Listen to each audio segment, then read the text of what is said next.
Welcome to the Become Sensible podcast, where we discuss practical accounting, finance, and tax for everyday business.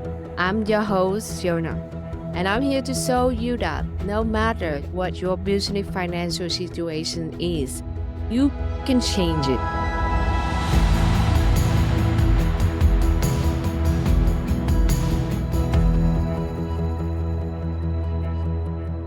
Good morning. Welcome to the podcast Become Sensible. Today, I am so excited to chat with you about a topic very close to my heart. That is how to be well while you run your own business, either that you are a freelancer or a business owner or a CEO of your own company. And I know money, when we talk about money, it can be like a complicated thing. But I promise by the end of this conversation, you will have a clear roadmap that you can build a business while living a sustainable well-being at the same time.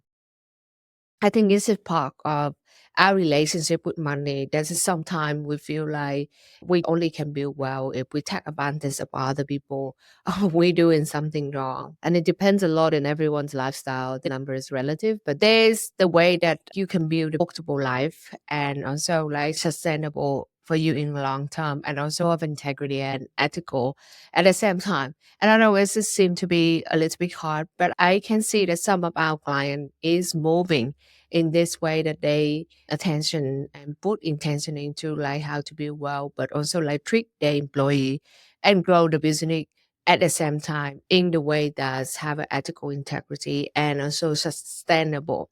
So let's start to talk about this. I see like many of us as business owners make a mistake, like a couple mistake, and one of them is put every dollar back to into our business. Of course, in scaling the business, and I can say that scale the business is not easy. It is a lot of dedications and analysis and attentions and strategy go with it. And there's so many of us will like put every dollars back to the business and grow the business and empty the bank account to like put it into scale the business.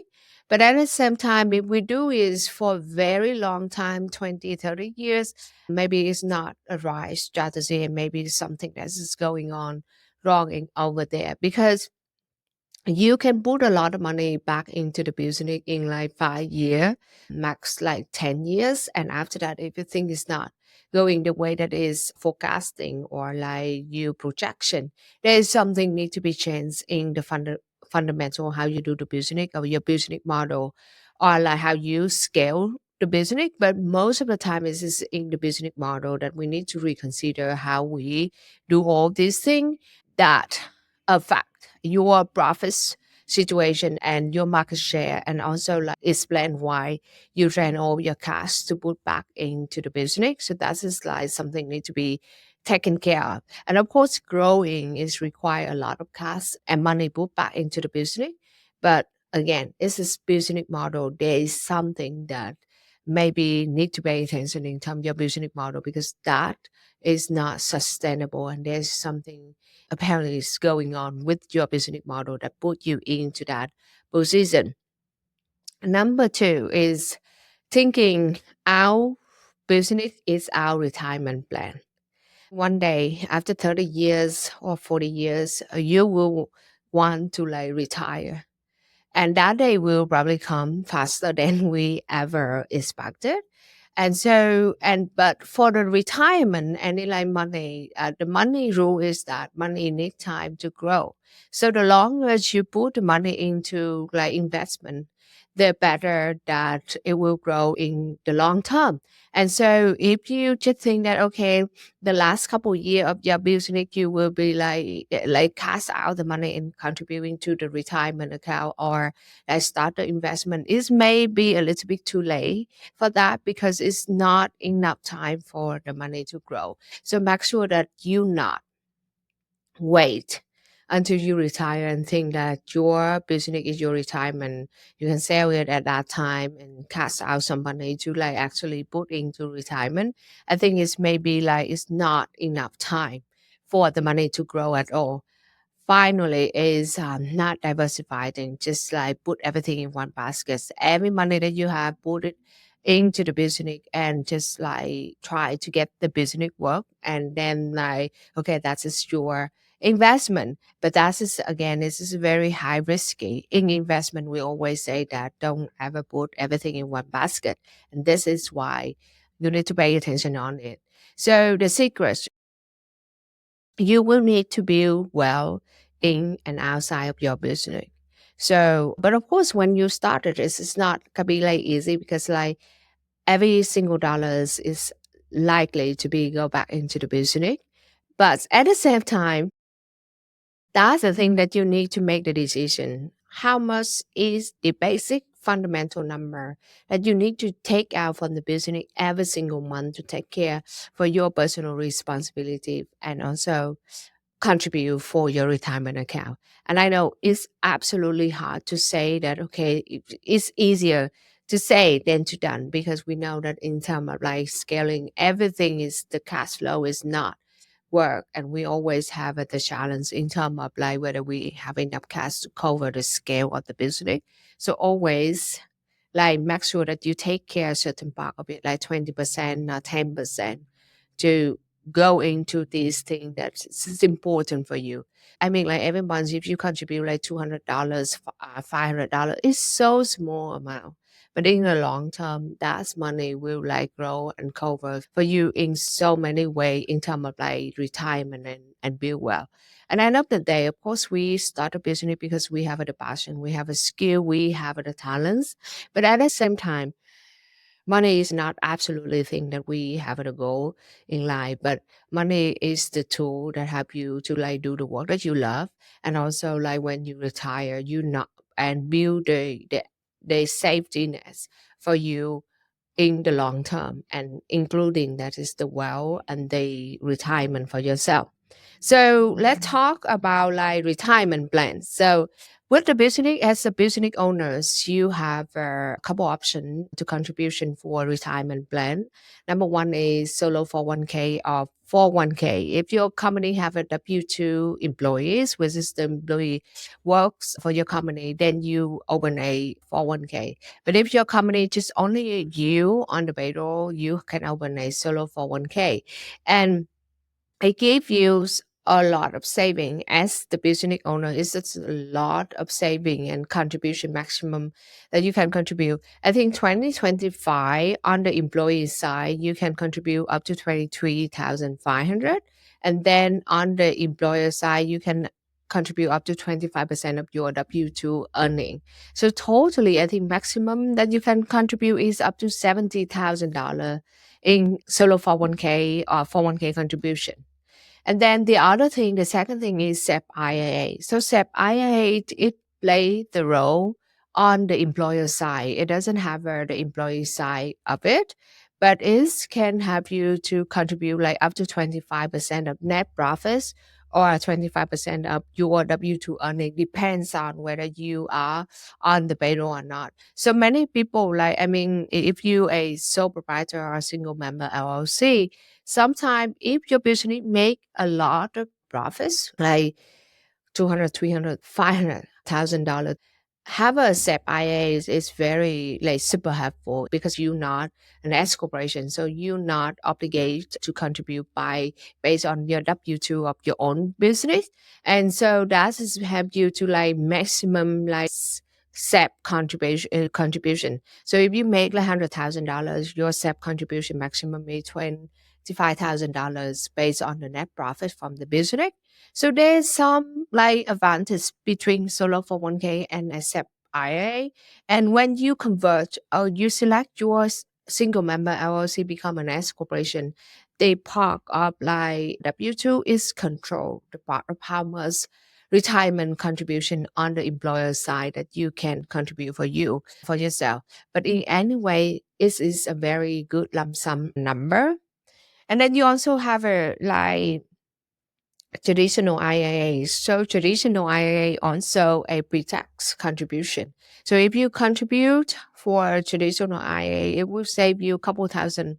I think like depends on how much you contribute, but I normally see that it's saved from 10 to 15% of your tax bill. So if you move that money and contribute for your retirement account, you save in terms of tax, but it also help you to build that retirement buckets in the long term. And then like talk about investment strategy. I mean, I'm not a financial planner or like investment broker or anything, but I think like it depends. The diversify of your investment strategy is depends a lot in terms of your age and in terms of the risk at first that you have. Some people like get this into like a lot of like save money, so like 30% in terms of like blue chip or anything that they feel like is stable, it pay a lot of dividend. And then some people like put it into like 50% of it into a grow bucket. That is maybe like the type of index fund that go into like technology company, like innovation and those things. And they want, if you're younger, this is to give you a lot of time and you can like recover from if there's a loss on the market. And then like sometime that they put it 20% into a opportunity, like certain like industry that some like years ago people put into like cryptocurrencies or they put in AI technologies. This thing like is the new thing and they want to like give a shot to like get their growth. Some people they just play safe that they get into the index fund, but that is why the balance between the portfolios is also like very important. If you're not sure, you can talk to a financial planners that who actually like very good in investment strategy. One of the thing in investment that is what they say the average method. It means that you just contribute every single month instead of you contribute is by the annually because it's like one time contribution or like you try to like timing the markets. It sometimes it's not like perform very well. While if you contribute every single month, like on a regular basis into the markets, it's like more like you average out the performance of the markets, and this may be like it's actually give a better return for you than like try to timing, and then also try to like do it on annually.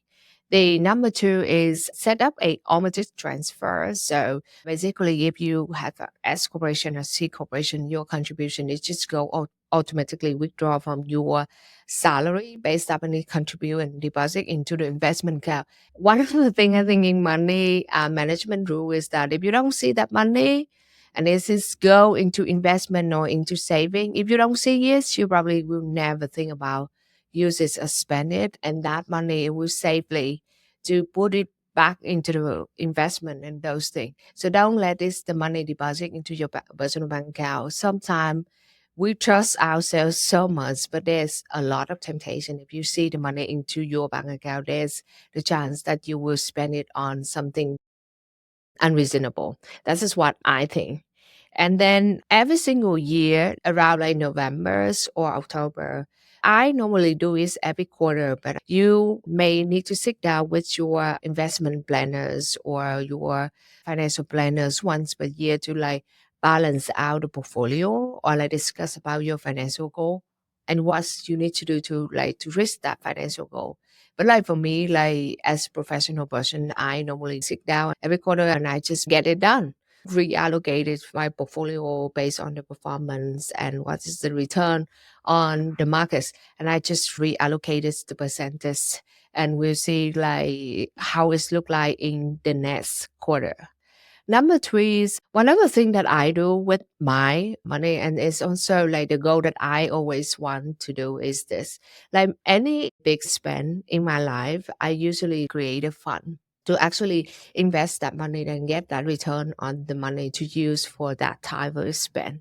And it's just like if you want to buy a house, if you want to buy a car, if you want to like travel, any goal that costs a lot of money, I would think that like have these many different fund that for different goal is like super helpful because it's you have a they target for saving and also like put that money into the market. So it's invest, it create the dividend and interest and return for you. When you need that money, it's basically you like get the distribution out and while your money is growing at the same time. So that's just what I how I do it. I just create a many different fund, and it's like for many different goals, like short term, whatever the goal is, maybe buy a car, maybe like buy a house, maybe for traveling, maybe for take care of your parents, maybe for many different goals, and then just transfer like how much that you know that every single money need to go into this fund, and you invest it. So I know that there's some people that put a lump sum of money into like high yield saving account.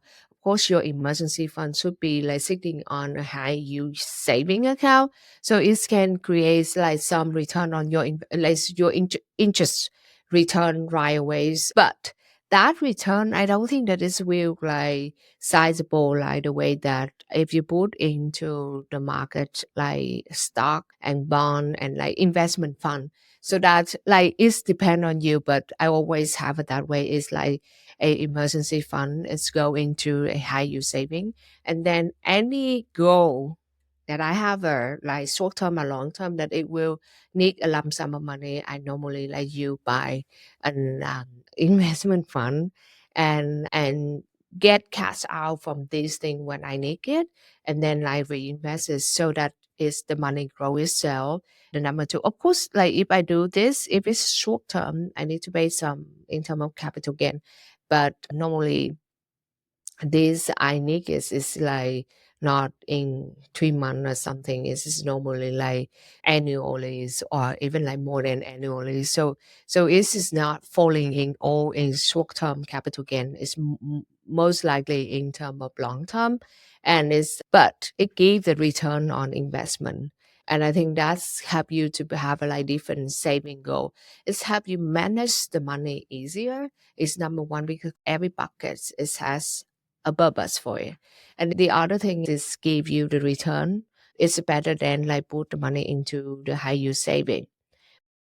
One other thing that I think is also like super helpful is talk to a financial planner that's and I mean like in investment you can have like this is we talk about like retirement account. Number two is investment, but also like you can think about like invest in real estate.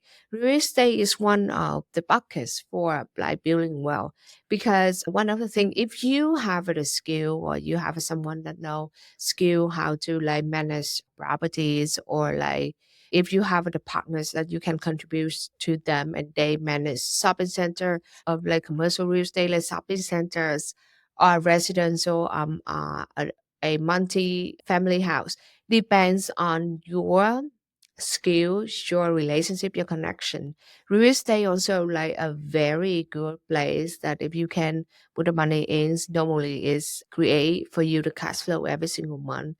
It help you in terms of depreciation, that help you to save in terms of tax, and finally that help you like the property's appreciation over time. So you have a cash flow, you have the appreciation, and then you also save in terms of tax. And that is why real estate is one a very popular, I think, tax strategy that many high earning and wealthy people do, because depreciation itself it help you to reduce a lot in terms of like other earning on other part of your household income. So that's just the other thing that you need to like take a look in. And I always say that building well, run the business, building well, and tax strategy it should go hand in hand, because sometimes when we building well or like increase your earnings, is eventually you need to pay a lot of tax. But because if you think about the way that you move your money and the way that you invest it, and do it in the way that it save you in terms of tax, is like a very smart move too. So I think many people will say like Fiona, when should I start it? Like I think as soon as possible if your business like start to feel like stable. But I can say this, I have a lot of clients and I look at their journey and observe a lot of their journeys. I say in terms of financial and money, or like even manage the business, there is a lot of requirement for us to make up our mind and our decision up front before anything ever happen. before anything that coming in. For example, you will say that, okay, I don't actually know exactly whether my plan and strategy will work, but I know that I need to contribute like $20,000 for my retirement every single year. Or like, I don't know how the plan will work, but I need to put into these different type of investment every month $5,000, and then you work backward. You need to know, okay, how much is how your strategy, how your plan will look like in terms of the business that can make this time of money, maybe that a better offers, maybe change your business model, maybe like strategy that grow the markets, whatever it is. But if you don't make up this and you let your business determine how your financial situation will look like, normally we will slip over into like all these situations, because as anyone who run the business know that there will be nothing go with the plan and things happen all the time.